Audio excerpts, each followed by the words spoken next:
Breaking news. భారతదేశంపై Trump అక్కసు చల్లారడం లేదు. భారతదేశంపై Trump కక్ష తీర్చుకోవాలని అనుకుంటూ ఉన్నాడు. ఆర్థికపరమైన కక్ష తీర్చుకోవాలని అనుకుంటూ ఉన్నాడు. అందుకే రష్యాను సాకుగా చూపించి మనపై 50% సుంకాలు విధించాడు. అంతటితో ఆగలేదు.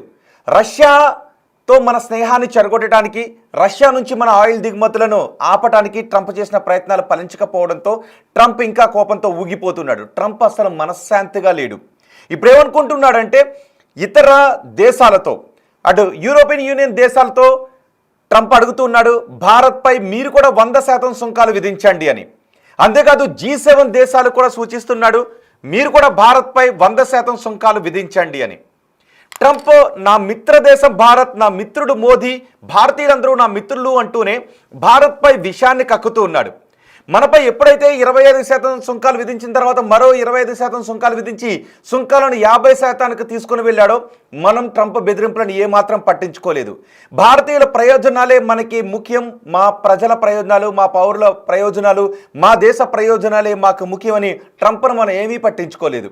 దీంతో ట్రంప్ రగిలిపోయాడు. నన్ను ఎందుకు భారత్ పట్టించుకోవడం లేదు, నన్నేంటి ఇలా వదిలేసింది భారతదేశం, నా బెదిరింపులను ఎందుకు పట్టించుకోవడం లేదు అని ట్రంప్ అంతర్మదనం చెందుతున్నాడు అంటూ చాలా విశ్లేషణలు కూడా వచ్చాయి.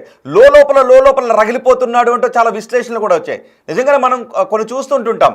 ఎవరినైనా ఒక వ్యక్తి కొన్ని మాటలు మాట్లాడినప్పుడు, కొంత కెలికినప్పుడు అస్సలు పట్టించుకోవడం మానేసి వదిలేసి వాళ్ళ ముఖం వైపు కూడా చూడకుండా ఉంటే వాళ్ళు ఇంకా కోపంతో రగిలిపోతుంటుంటారు. ఇప్పుడు అగ్రరాజ్యానికి అధ్యక్షుడు ట్రంప్ పరిస్థితి కూడా అలాగే ఉంది. భారత్పై నేను విధించిన సుంకాలకు ఏంటి, భారత్ అసలు కంగడం లేదు, కెంగడం లేదు, అసలు బెదరడం లేదు, భయపడడం లేదు, నన్ను పట్టించుకోవడం లేదు, నన్ను అడగడం లేదు, కనీసం వాళ్ళ దిగుమతుల సుంకాలను కూడా పెంచడం లేదు ఏంటి అని ట్రంప్ అశాంతితో రగిలిపోతున్నాడు. అసలు ఒకరిని పట్టించుకోకుండా ఉన్నప్పుడు వాళ్ళ మనసులో కలిగేటటువంటి అశాంతి అగ్నిపర్వతానికంటే వేడిగా ఉంటుంది. సో ఇప్పుడు ట్రంప్ అలాగే రగిలిపోతున్నాడు. అదే సమయంలో మనం ఏం చేసాం, అటు రష్యాతో స్నేహబంధాన్ని ఇంకా బలోపేతం చేసుకున్నాం, ఇటు చైనాతో కూడా స్నేహబంధాన్ని బలోపేతం చేసుకునే దిశగా మనం ముందుకు వెళ్ళాం. రష్యా అధ్యక్షుడు, చైనాతోనూ మన ప్రధాని, మనం ముగ్గురం కలిసి ఒకే చోట కనిపించేటప్పటికీ ట్రంప్కి మతిపోయింది. అందుకే మొన్న కొన్ని గంటల పాటు ట్రంప్ ఆచూకీ కూడా తెలియలేదు ఎక్కడికి వెళ్ళాడంటూ వార్తలు వచ్చాయి. అఫ్కోర్స్ దానికి వేరే రీజన్ ఉన్నప్పటికీ రకరకాల ఊహాగానాలు, వార్తలు వచ్చాయి. ఇప్పుడు ట్రంప్ వచ్చిన తర్వాత ఏమంటున్నాడు, ట్రంప్ యూరోపియన్ యూనియన్ దేశాలతో అడుగుతున్నాడు, భారత్పై 100% సుంకాలు విధించండి అని. అంటే మనం ఏ దేశాలకైతే ఎగుమతులు చేస్తూ ఉన్నామో, మన దేశ వస్తువులు ఏ దేశాలైతే దిగుమతి చేసుకుంటూ ఉన్నాయో ఆ దేశాలు సుంకాలు విధిస్తే, మన దేశ ఎగుమతులపై తీవ్రమైనటువంటి ప్రభావాన్ని చూపిస్తే మనం ఇంకా తీవ్రమైన ఆర్థిక సంక్షోభంలోకి వెళ్ళిపోతాము. అప్పుడు ట్రంప్ దగ్గరికి వెళ్ళి బతిమాలతాము అని ట్రంప్ అనుకుంటూ ఉన్నాడు. అదే కుయుక్తులు ఇప్పుడు ట్రంప్ పన్నుతున్నాడు. అందుకే ఇటు G7 దేశాలను కూడా ట్రంప్ అడుగుతున్నాడు. G7 దేశాల్లో America, Canada, France, Germany, Italy, Japan ఈ దేశాలు ఉన్నాయి. ఈ దేశాలను అడుగుతూ ఉన్నాడు, మీరు భారత్ నుంచి దిగుమతి చేసుకునే వస్తువులపై 100% సుంకాలు విధించండి అని. అంతేకాదు భవిష్యత్తులో తను కూడా 100% సుంకాలు విధించే దిశగా ఆలోచన చేస్తూ ఉన్నాడు. ఈ కుట్రబుద్ధి ట్రంప్, ఈ దుర్బుద్ధితో ఆలోచిస్తున్న ట్రంప్ అనే చర్చలు కూడా వస్తూ ఉన్నాయి. కానీ ఈ దేశాలు ఎంతవరకు పాటిస్తాయనేది, ఒకవేళ ట్రంప్కి ఆగ్రహం కలిగింది, మీరు 100% సుంకాలు విధించేసేయండి అంటే ట్రంప్ ఆదేశించాడు, మేము పాటిస్తామని ఆయా దేశాలు భారత్ నుంచి దిగుమతి చేసుకుంటున్న వస్తువులపై 100% సుంకాలు విధించడానికి ముందుకొచ్చే పరిస్థితి ఉండదు. కానీ ఇక్కడ G7 దేశాలతో చూస్తే కెనడాకి మనకి మధ్య కొన్ని దౌత్యపరమైన సంబంధాలు దెబ్బతిన్నాయి. హర్దీప్ సింగ్ హత్యకు భారత్ అప్పుడు కుట్ర పన్నింది, హర్దీప్ సింగ్ హత్యకు భారతే ప్లాన్ చేసింది అంటూ వార్తలు వచ్చాయి. కాబట్టి ఆ విషయంలో మనకు కెనడాకు కొన్ని దౌత్యపరమైన ఇబ్బందులు ఉన్నాయి. ఖలిస్తాన్కి మద్దతు పలుకుతున్నాడు అనే ఉద్దేశంతో భారత్ అతన్ని హత్య చేయించింది అంటూ అక్కడ కొన్ని ఆరోపణలు ఉన్నాయి. దీంతో కెనడాకి మనకి మధ్య కొన్ని దౌత్యపరమైన ఇబ్బందులు కూడా ఉన్నాయి. సో అందుకే మొన్న G7 దేశాల సదస్సుకు కెనడా ఆతిథ్యం ఇచ్చింది, భారత్ని ఆ సదస్సుకు పిలవలేదు. మనం 2019 నుంచి ప్రతి ఏడాది కూడా G7 దేశాలకు ఆతిథ్యం ఇచ్చే దేశం మన దేశాన్ని పిలుస్తూనే ఉంది, మనం అతిథిగా వెళుతూనే ఉన్నాం. కానీ ఈసారి కెనడా మనల్ని పిలవలేదు. అంటే కెనడా మనసులో మనపై ఆగ్రహం ఉంది అనేది అర్థమవుతూనే ఉంది. ఖలిస్తాన్ మద్దతుదారుడు హర్దీప్ సింగ్ హత్య తర్వాత చోటు చేసుకున్న పరిణామాలు. మరి ఇప్పుడు ఈ ట్రంప్ అంటున్న మాటలను G7 దేశాలు ఏ విధంగా తీసుకుంటాయి, యూరోపియన్ యూనియన్ దేశాలు ఏ విధంగా తీసుకుంటాయి, నిజంగానే ట్యాక్స్లను పెంచే అవకాశం ఉంటుందా? ఇప్పటికీ మనం G7 దేశాలతో చూస్తే మనం ట్రేడ్ సర్ప్లస్లోనే ఉన్నాం. సుమారు 28 బిలియన్ డాలర్ల వరకు మనం ట్రేడ్ సర్ప్లస్లో ఉన్నాం.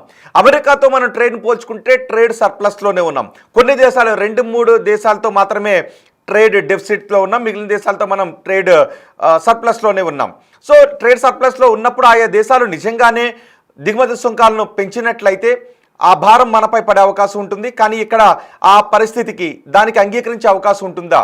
ట్రంప్ కోపంతో భారత్పై కక్ష సాధించాలి అని మనల్ని కూడా ట్యాక్సులు పెంచమని అడుగుతూ ఉన్నాడు అని మిగిలిన దేశాలు ట్యాక్సులు పెంచే అవకాశం ఉంటుందా? బహుశా వాటిని పాటించే అవకాశం ఉండదు.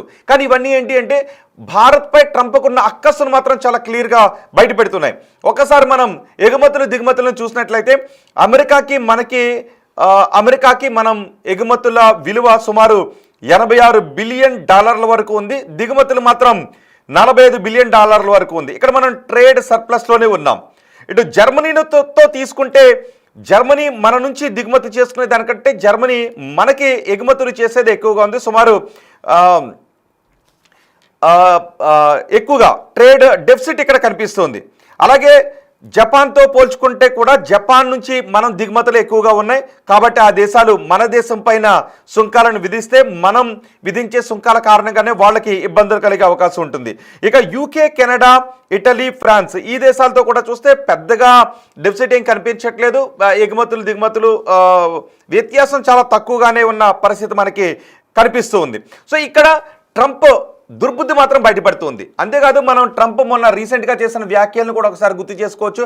భారత్, రష్యా లాంటి దేశాలను చైనా లాంటి అఖాతమైన దేశాలకు, చీకటి దేశాలకు వదిలేసుకుంటూ ఉన్నాం, బాధగా ఉంది, ఆ దేశాల భవిష్యత్తు బాగుండాలని నేను కోరుకుంటున్నాను అంటూ కొంత వ్యంగ్యంగా ట్వీట్ చేసిన పరిస్థితిని కూడా మనం చూసాం. అంటే చైనాతో స్నేహం ఏ దేశానికి మంచిది కాదు అని చెప్తూ ఉన్నాడు. కానీ చైనా కూడా స్నేహహస్తాన్ని అందిస్తూనే ఉన్నాడు. చైనాతో ద్వంద్వ వైఖరి అవలంబిస్తున్నాడు.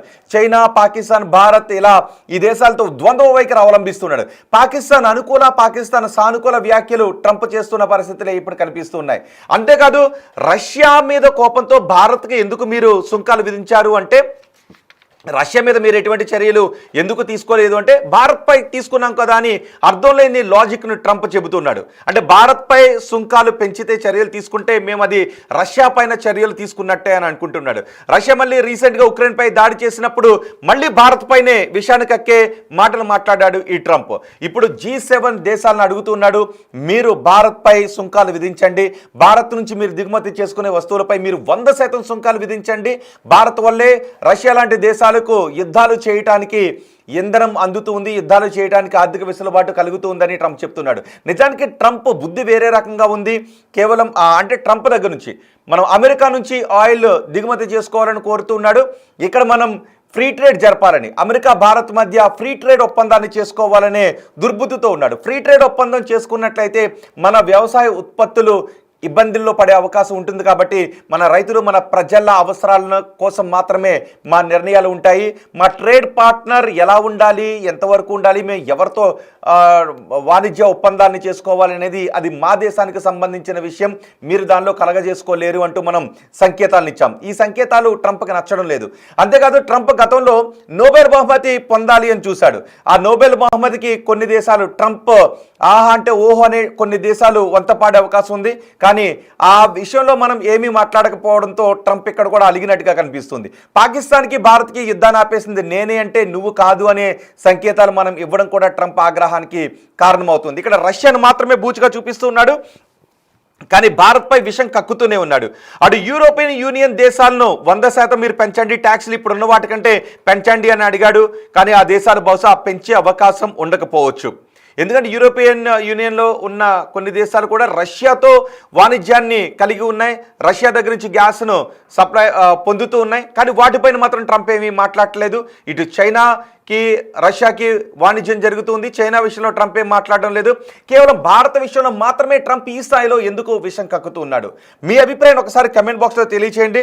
ట్రంప్ మాట విని G7 దేశాలు భారత్ను దూరం చేసుకుంటాయా అంటే, నిజానికి భారత్ ఏ దేశానికైనా ఎప్పుడైనా భారత్ నమ్మదగిన మిత్రుడు.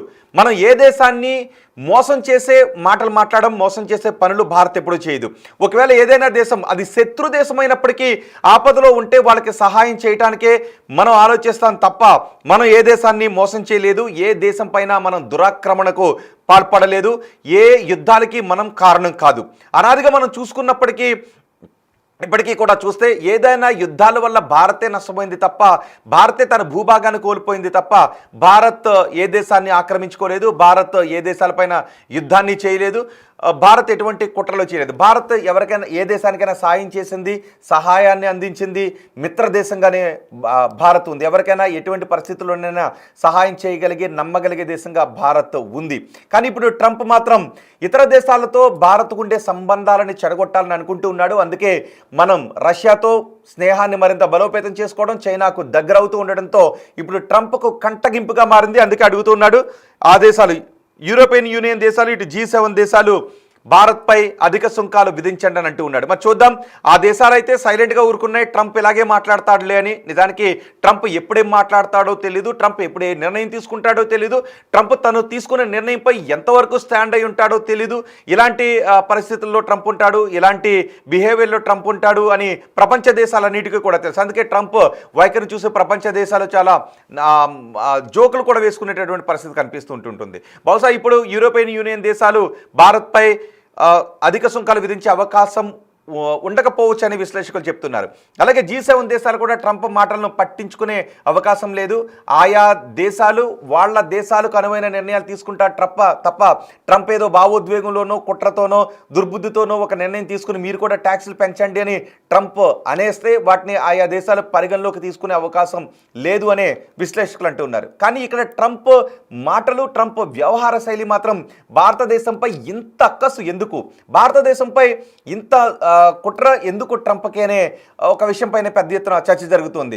అమెరికాలో ఉన్నటువంటి టాప్ వైద్యులు భారతదేశం నుంచి వెళ్ళిన వాళ్ళే ఉన్నారు.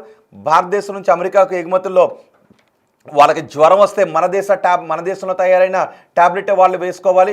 ఇలాంటి పరిస్థితుల్లో నిపుణులు కూడా మన దేశానికి చెందిన వాళ్ళు అక్కడ ఎక్కువగా ఉన్నారు.